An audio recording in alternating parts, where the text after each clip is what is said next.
पिछली वीडियो में हम लोग सदिश और अदिश पे चर्चा कर चुके हैं, तो आज इस वीडियो में हम उसे आगे बढ़ करके एग्जाम्पल से समझेंगे। चलिए वीडियो को स्टार्ट करते हैं और देखते हैं। हमारा पहला क्वेश्चन है, एक लड़की झूले पर बैठी स्थिति में झूला झूल रही है। उस लड़की के खड़े हो जाने पर दोलन का आवर्त काल क्या होगा? अगर कोई लड़की बैठ करके झूला झूल रही है तो खड़े हो जाने से उसका आवर्त काल जो है वह कम हो जाता है, यानी कि वह धीरे हो जाए। नेक्स्ट क्वेश्चन है, घूर्णन करती एक गोल मेज पर अचानक एक लड़का आकर बैठ जाए तो मेज के कोणीय वेग पर क्या प्रभाव पड़ेगा? मेज का कोणीय वेग जो है वह कम हो जाएगा। नेक्स्ट क्वेश्चन देखते हैं, यदि किसी चलती हुई वस्तु के वेग को दोगुना कर दिया जाए तो उसका पे क्या प्रभाव पड़ेगा? इसमें जो है अगर कोई v वेग से चल रहा है और इसे जो है वह 2v से कर दिया जाए तो हमें काइनेटिक ऊर्जा यानी कि गतिज ऊर्जा दो तरह की होती है, एक गतिज ऊर्जा होती है और एक स्थितिज ऊर्जा होती है। तो काइनेटिक एनर्जी यानी कि गतिज ऊर्जा का फॉर्मूला होता है 1/2 v स्क्वायर है, और जब गतिज ऊर्जा वेग को जो है वह दुगनी कर दी जाए तो उसकी गतिज ऊर्जा क्या हो जाएगी? उसकी गतिज ऊर्जा जो है वह 4 गुनी हो जाएगी, यानी कि 4v जो है वह हो जाएगी। नेक्स्ट क्वेश्चन देखते हैं, किसी पिंड के द्रव्यमान यानी कि मास तथा भार वेट में क्या अंतर है? तो किसी भी वस्तु का द्रव्यमान जो है वह क्या होगा? स्थिर रहता है, द्रव्यमान स्थिर रहता है, जबकि भार क्या होता है? परिवर्तनीय होता है, यानी कि ये बदलता है। नेक्स्ट क्वेश्चन देखते हैं, किसी भी स्थिर या गतिशील वस्तु की स्थिति और दिशा में तब तक कोई परिवर्तन नहीं होता जब तक कि उस पर कोई बाह्य बल सक्रिय ना हो। यह किसका नियम है? तो यह न्यूटन का पहला नियम है। न्यूटन फर्स्ट लॉ जो है यही है। अगर कोई गेंद जो है वह एक वेग से निश्चित वेग से चल रही है, यह तब तक चलेगी जब तक कि इस पर कोई बाह्य बल ना लगे।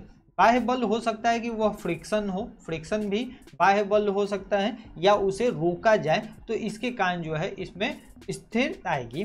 तो इसे जो है वह गैलीलियो का नियम या जड़त्व का नियम भी कहा जाता है, न्यूटन के प्रथम नियम को। देखते हैं नेक्स्ट क्वेश्चन, किसी असंतुलित बल द्वारा किसी पिंड में उत्पन्न त्वरण क्या होता है? तो यह बल के अनुक्रमानुपाती होता है। न्यूटन का द्वितीय लॉ से हमें जो है न्यूटन के प्रथम नियम से ही बल की परिभाषा मिलती है, लेकिन न्यूटन के द्वितीय नियम से जो है F = ma होता है, यानी कि a जो है यहाँ पे त्वरण है। तो अगर यह जो है वह फोर्स क्या होगा? प्रोपोर्शन, मतलब सीधा सीधा जो है वह क्या है? अनुक्रमानुपाती होता है। नेक्स्ट क्वेश्चन देखते हैं, न्यूटन के गति के तीसरे नियम के अनुसार क्रिया तथा प्रतिक्रिया में क्या संबंध बल है? तो क्रिया और प्रतिक्रिया, न्यूटन का तीसरा नियम कहता है प्रत्येक क्रिया के बराबर व विपरीत दिशा में एक प्रतिक्रिया होती है। तो ये क्या सभी वस्तुओं पे जो है वो क्या होती है? भिन्न भिन्न होती है, या हमेशा भिन्न भिन्न वस्तुओं पर लगे होने के कारण होती है। जैसे अगर आप एक रबड़ की गेंद को उछालते हैं तो वह क्या है? वह ज़्यादा उछलेगी। वहीं एक धातु की गेंद को अगर आप उछालते हैं तो वह क्या होगी? कम होगी। यानी कि सभी की क्रिया और प्रतिक्रिया क्या होती है? अलग होती है। नेक्स्ट क्वेश्चन है, प्रत्येक क्रिया के बराबर तथा विपरीत दिशा में एक प्रतिक्रिया होती है। यह न्यूटन का तीसरा नियम है। तो न्यूटन थर्ड लॉ के कारण ही जो है वह बंदूक से गोली निकलना, ये सभी जो है वह न्यूटन थर्ड लॉ के कारण है। न्यूटन के तीसरे नियम को जो है वह संवेग संरक्षण का सिद्धांत भी कहा जाता है, क्योंकि रॉकेट में उड़ान जो है वह इसी के कारण होता है। नेक्स्ट है, जल में तैरना न्यूटन के गति के किस नियम के कारण संभव है? तो यह जो है वह तीसरे नियम के कारण ही संभव है, क्योंकि कोई व्यक्ति जो है वह जल में तभी तैर सकता है जब वह अपने पैरों को चलाए। जब पैर चलेगा तो वह धारा जो है वेव उत्पन्न होगा और इससे जो है वह व्यक्ति आगे की ओर बढ़ेगा। नेक्स्ट क्वेश्चन देखते हैं। नेक्स्ट क्वेश्चन है, कोई पिंड तब तक विरामावस्था में ही बनी रहेगी जब तक कि कोई बाह्य बल कार्य नहीं करता है। यह कथन किसका है? तो यह कहा था न्यूटन के द्वारा जो है यह कथन कहा गया था। लेकिन न्यूटन का यह प्रथम नियम जो है यह गैलीलियो तथा जड़त्व का नियम भी कहा जाता है। नेक्स्ट क्वेश्चन है, बल की परिभाषा कहाँ से मिलती है? तो बल की परिभाषा जो है हमें गति के प्रथम नियम या न्यूटन के प्रथम नियम से मिल जाती है। नेक्स्ट क्वेश्चन है, किसी पिंड के उस गुणधर्म को क्या कहते हैं जिससे वह सीधी रेखा में विराम या एक समान गति की स्थिति में किसी भी परिवर्तन का विरोध करती है? तो वह कहलाती है जड़त्व या एक्सेलरेशन उसे कहा जाता है। नेक्स्ट क्वेश्चन है, न्यूटन के पहले नियम को क्या कहा जाता है? तो न्यूटन के पहले नियम को जड़त्व का नियम भी कहा जाता है। गाड़ी खींचता हुआ घोड़ा किस बल के कारण आगे बढ़ता है? तो गाड़ी खींचता हुआ घोड़ा जो है वह उस पे आरोपित बल के कारण होता है, यानी कि घोड़े द्वारा अपने पैरों से पृथ्वी पर आरोपित बल के कारण। कोई व्यक्ति भी जो है वह इसी बल के कारण चल पाता है जब वह धरती पर जो है वह आरोपित बल लगाता है, जिसके कारण वह आगे बढ़ पाता है। जैसे मानव का चलना भी जो है वह न्यूटन के तीसरे नियम पे आधारित है। नेक्स्ट क्वेश्चन है, चलती हुई बस जब अचानक से ब्रेक लगाती है तो उसमें बैठे हुए यात्री आगे की दिशा में क्या होते हैं? गिरते हैं। इसको किसके द्वारा समझाया जा सकता है? तो इससे जो है वह न्यूटन के पहले नियम के द्वारा समझा जा सकता है। न्यूटन के पहले नियम में यह अचानक से क्वेश्चन है, रॉकेट किस सिद्धांत पर कार्य करता है? तो रॉकेट जो है वह न्यूटन का तीसरे नियम पे कार्य करता है, जिसे कि संवेग संरक्षण का सिद्धांत कहा जाता है। नेक्स्ट क्वेश्चन है, अश्व यदि एकाएक चलना प्रारंभ कर दे तो अश्वारोही के गिरने की आशंका का क्या कारण है? अगर अश्व जो है वो अचानक चलना प्रारंभ कर दे तो उसमें विश्राम जड़त्व के कारण जो है वह व्यक्ति के गिरने की संभावना बढ़ जाती है। नेक्स्ट, क्रिकेट का खिलाड़ी तेजी से आती हुई बॉल को क्यों अपने हाथों को पीछे खींचकर पकड़ता है? क्रिकेट का खिलाड़ी जो है बॉल विश्राम की स्थिति में आ सकती है, इसके लिए जो है वह अपने हाथों को पीछे करता है। नेक्स्ट क्वेश्चन है, बल गुणनफल है किसका? बल यानी कि फोर्स। फोर्स गुणनफल होता है F इजकल टू, एक फॉर्मूला हमें प्राप्त होता है न्यूटन के द्वितीय नियम से, force equal to ma। m का मतलब होता है द्रव्यमान और a का मतलब होता है एक्सेलरेशन या त्वरण। त्वरण जो होता है वेग परिवर्तन की दर को त्वरण कहा जाता है। नेक्स्ट क्वेश्चन देखते हैं, जब कोई व्यक्ति चंद्रमा पर उतरता है तो उसके शरीर में उपस्थित जब कोई व्यक्ति चंद्रमा पे उतरता है तो उसमें भार में क्या होता है? परिवर्तन आता है और भार घट जाता है, लेकिन मात्रा जिसे कि द्रव्यमान कहते हैं वो क्या होती है? अपरिवर्तित रहती है। Option B. नेक्स्ट क्वेश्चन देखते हैं, यदि हम भूमध्य रेखा से ध्रुव की ओर जाते हैं तो जी का मान क्या हो जाता है? हमारे पृथ्वी पे तीन तरह की रेखा होती है जो बीचों बीच गुजरती है, अक्षांश रेखा, उसे कहा जाता है विषुवत रेखा या भूमध्य रेखा। इससे 23.5 डिग्री ऊपर जो है वह कर्क रेखा होती है और 23.5 डिग्री दक्षिणी देशांतर में जो है वह मकर रेखा होती है। जब कोई व्यक्ति जो है वह भूमध्य रेखा से जो है वह ध्रुव की ओर जाती है, दो ध्रुव होते हैं, एक उत्तरी ध्रुव और एक होता है दक्षिणी ध्रुव। ध्रुव की ओर जाता है तो वहां पे जी का मान जो है वो क्या है? अधिकतम होता है, यानी कि मैक्सिमम होता है, तो जी का मान क्या हो जाएगा? बढ़ जाएगा। नेक्स्ट क्वेश्चन देखते हैं, शरीर। दोस्तों हमने अक्षांश और देशांतर पे वीडियो बनाई है, आप हमारे चैनल में जा करके उसे ज्योग्राफी के सेक्शन में आप देख सकते हैं। नेक्स्ट है, शरीर का वजन है। शरीर का वजन क्या होता है?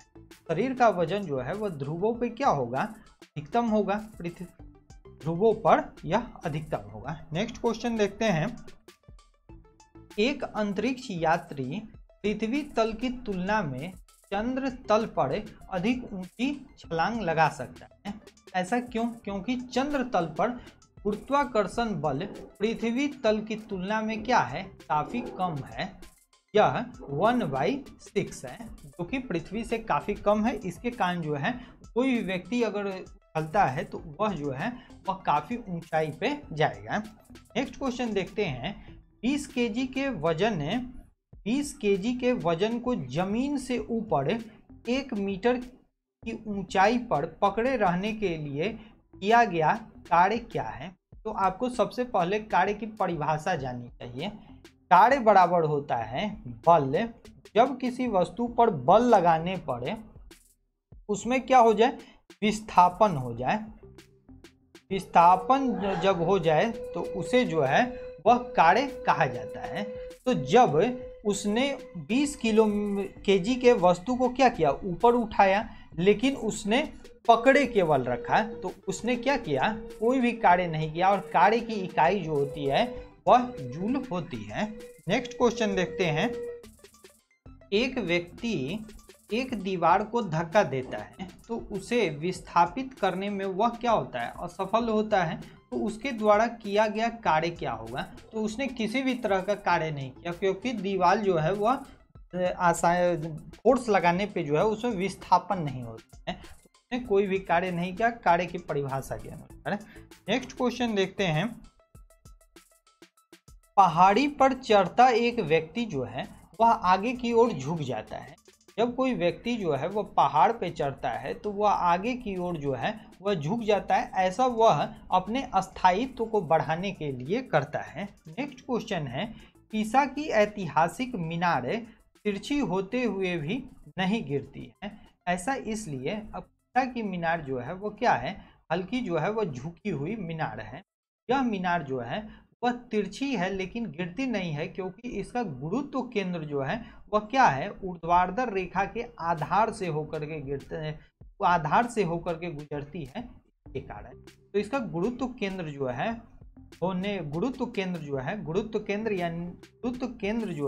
वह ऊर्ध्वाधर रेखा आधार से होकर नहीं जाती है। इसके कारण जो है यह अस्थायी बनी हुई होती है। देखते हैं नेक्स्ट। गुरुत्व केंद्र जो है वह ऊर्ध्वाधर रेखा आधार से होकर के गुजरती है। इसके कारण जो है यह नहीं होती, इसके कारण जो है यह तिरछी है और यह नहीं गिरती है। तो ऑप्शन ए जो है वह इसका राइट आंसर है। अगर ऑप्शन बी जो है, दोनों ऑप्शन समान ही थे और दोनों आसपास थे, तो इसे ध्यान से पढ़ करके भी आप भी जवाब देंगे। नेक्स्ट क्वेश्चन देखते हैं। जाड़े की रात में अत्यधिक ठंड पड़ने पर पानी की पाइप जो है वह क्या होती है, फट जाती है। ऐसा इसलिए होता है क्योंकि जमने के बाद से पानी का आयतन क्या होता है, बढ़ जाता है। इसी के कारण कहा जाता है कि जब भी आप फ्रिज में कोई बोतल जो है वह रखें, फ्रिज में बोतल रखें तो उसे कुछ जो है वह खाली रखना चाहिए। ऐसा इसलिए क्योंकि उसमें अगर जमता है तो उसमें जो है वह आयतन में फैलाव होता है। उष्मा की क्लास में जो है हम लोग इसे कर चुके हैं। तो अगर आपने वह वीडियो नहीं देखा है तो कॉन्सेप्ट के लिए आप उसे जरूर देख लीजिए। हम बढ़ते हैं नेक्स्ट क्वेश्चन की ओर। हमारा नेक्स्ट क्वेश्चन है। एक झील में तैरने वाली इस्पात की नाव के लिए नाव द्वारा विस्थापित पानी का भार कितना होगा? तो यह भार उतना ही होगा जितना कि नाव के उस भाग के बराबर जो झील के पानी के सतह के नीचे है। यानी कि जितना भाग पानी के नीचे होगा उतना ही जो है वो विस्थापन होगा। अगर एक ग्लास है, एक ग्लास में जो है वो पानी है, एक ग्लास में पानी है, इसमें कोई गेंद ये जो है वह हम डुबा देते हैं और यह इसके नीचे आ जाता है, तो यह उतना ही पानी बाहर आएगा, जितना कि इस गेंद का भार है। इसे उत्प्लावन का बल भी जो है, उत्प्लावन का नियम, आर्किमिडीज का नियम जो है वह इसे कहते हैं। नेक्स्ट है। किसी कालीन की सफाई के लिए यदि उसे छड़ी से पीटा जाए तो उसमें कौन सा नियम लागू होता है? तो इसमें जो है वह न्यूटन का पहला नियम लागू होता है, क्योंकि जड़त्व का नियम इसे कहते हैं। नेक्स्ट क्वेश्चन है।